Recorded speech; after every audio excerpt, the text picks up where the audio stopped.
The one thing we can take solace in with these Trump supporters who have threatened action against lawmakers and the federal government itself is that they all appear to be a little too stupid to actually be able to carry out their plans. You know, that is the only silver lining with these violent idiots. And here's a great example of that. A man by the name of Ryder Winogar pleaded guilty this week to 6 counts of threatening to kill lawmakers. Also transmitting these threats across state lines was one of the charges he has as well. So how did they bust him? How did they find out who this criminal mastermind was? Well, the dumbass actually left his name and phone number on many of the messages that he left for members of Congress. So wasn't that hard for the authorities to find out who was doing this when you tell them who you are as you're threatening to hang them? This is from the DOJ news release. Let me read this. In some of the messages, Winogar identified himself by name or identified his telephone number.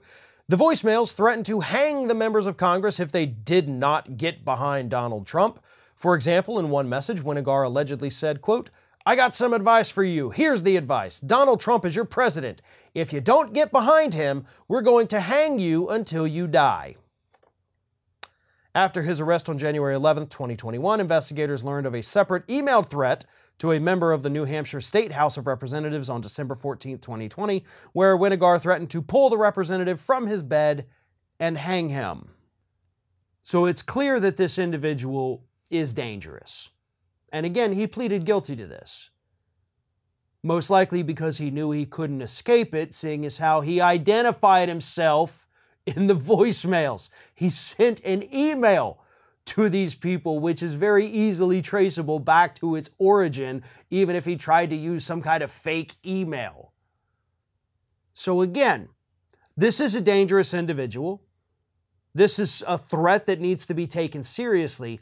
But luckily, these people are so incredibly incompetent that they're unable to actually fulfill these violent fantasies that they have. And that's the only silver lining here, folks. But not all of them are this stupid.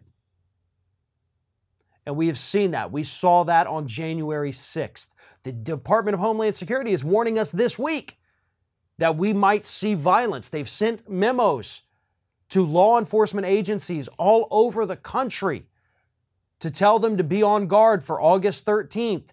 You know, the day that the Q people think that Trump's going to be reinstated.